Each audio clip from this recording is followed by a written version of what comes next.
Paz y bien, hermanos y seguidores de Rincón Apologética Católica. Mi nombre es Ramón Tapia y en esta ocasión me compete compartir con ustedes el tema sobre el perdón de los pecados. ¿El perdón de los pecados realmente existe? ¿De dónde saca la Iglesia el poder perdonar los pecados? Fácil. Lo saca de la misma palabra de Dios, la enseñanza del mismo Jesucristo, por el cual quisiera partir ahora del capítulo 5 de San Marcos.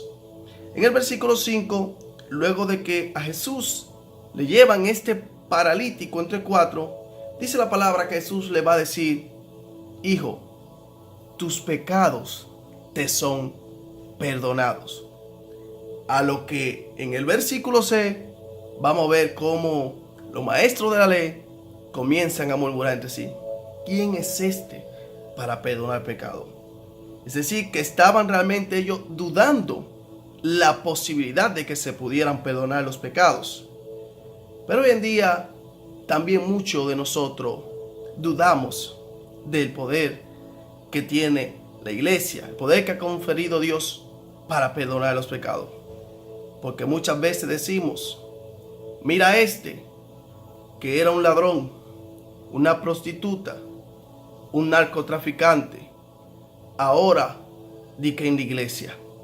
Es decir, que en nuestra concepción humana se nos olvida que sin importar, como dice la palabra, que nuestros pecados sean rojos como escarlata, la misericordia de Dios puede descender sobre el hombre, haciendo nuestra alma blanca, pura, como la nieve. ¿Quién puede perdonar pecados? Una pregunta que nos hacemos muchas veces y que muchos se hacen hoy en día. ¿Quién puede perdonar pecado? Bueno, Jesucristo en el capítulo 20 de San Juan, versículo del 22 en adelante, también va a establecer y le va a decir a los apóstoles, el mismo Jesús es quien le va a decir: reciban el Espíritu Santo, a quienes le perdonen los pecados, les serán perdonados, y a quienes se lo retengan, les serán retenidos. Es decir, que el mismo Jesucristo instauró, dio la autoridad a la iglesia, dio la autoridad a los apóstoles para que pudieran perdonar los pecados en el nombre de Jesús. Sabemos nosotros que realmente hay fundamentos bíblicos para el perdón de los pecados. Si vemos el magisterio de la iglesia que es rica en el Espíritu Santo y que es sabia, maestra, desde el numeral 976 hasta el numeral 987 nos trata a nosotros sobre este tema del perdón de los pecados. Y la iglesia en esta enseñanza del catecismo va a ser bien clara de que existe el perdón de los pecados basado desde el mismo paisaje bíblico que te estoy diciendo de San Juan 20, versículo 22-23, donde Jesús mismo dice: a quienes le retengan los pecados les serán retenidos, a quienes se los perdonen les serán perdonados. Y la iglesia es clara enseñándonos que el bautismo es el primero y principal de los sacramentos para el perdón de los pecados, pues nos limpia del pecado original, nos va a limpiar, nos va a hacer a nosotros realmente puros. Muchas veces hemos escuchado y vamos a escuchar a hermanos de otras denominaciones, de otras iglesias, bueno, los hermanos protestantes, que van a decir: ¿y por qué un hombre puede perdonar mi pecado?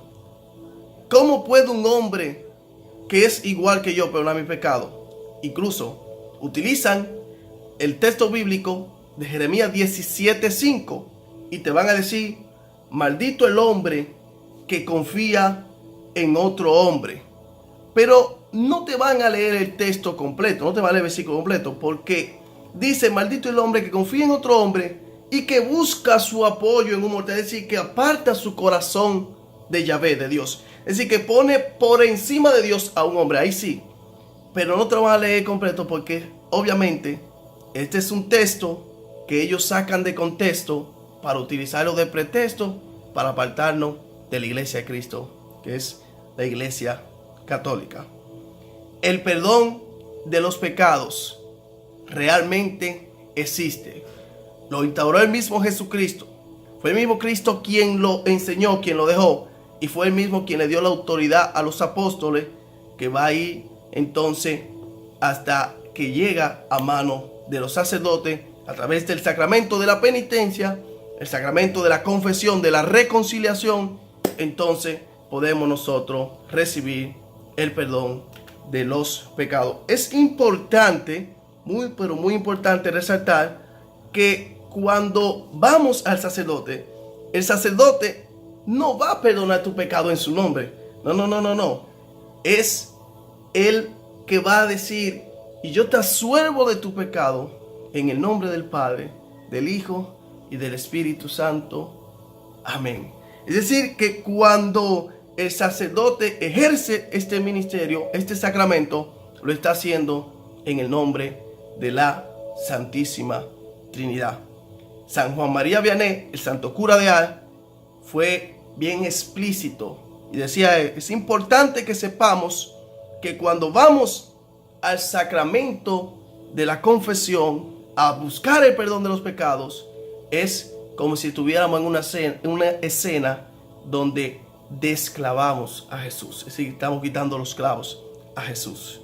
Y dice: cuando el sacerdote te da la solución, solamente un pensamiento debe estar en tu mente, y es que la sangre de Cristo está corriendo sobre ti para limpiarte, para lavarte. Es decir, que es importante entender esto en nuestra vida. ¿Qué debo hacer para recibir el perdón de mis pecados? Lo primero es que debo acercarme al sacramento de la reconciliación.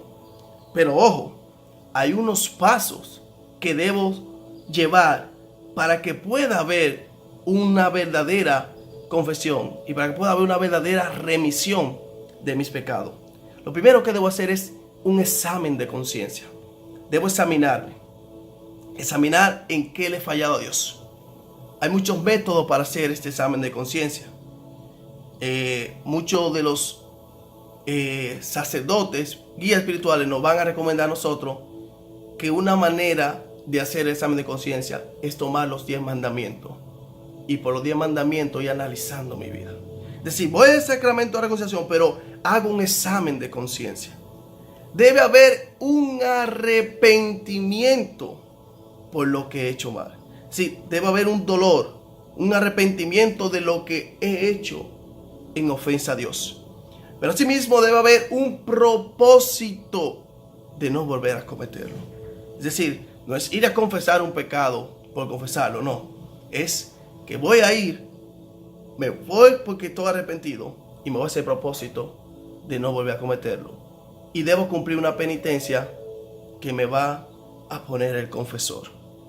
El perdón de los pecados es la misericordia de Dios derramada en su pueblo, porque no lo merecemos, mas su misericordia llega para con nosotros. Hermano y hermana que nos escuchan, es importante que sepamos que Dios siempre está presto para reconciliarse con nosotros, siempre y cuando nosotros tengamos un corazón contrito, humillado. Dice la palabra que un corazón contrito y humillado, Dios no lo desprecia. Nos lo demostró en el capítulo 15 de San Lucas, cuando aquel hijo pródigo lo había abandonado, había dejado todo, había rechazado, había perdido su moral como hijo, pero cuando decidió recapacitar y se puso en camino hacia donde el Padre, dice la palabra que el Padre, al verlo de lejos, se lanzó y lo abrazó, comunicando: Dios siempre está presto para reconciliarse con sus hijos a través del perdón de nuestro pecado, a través del sacramento de la reconciliación. Dios tiene el poder para hacerlo y ha otorgado ese poder a su iglesia. Y la iglesia nos da el privilegio de poder acercarnos a Dios. Cuando te confiesa, cuando busca el perdón de tu pecado, es cuando deja una carga muy grande en las manos de Dios que te ama. Gracias por escuchar esta enseñanza y será hasta la próxima. Dios le bendiga a todos.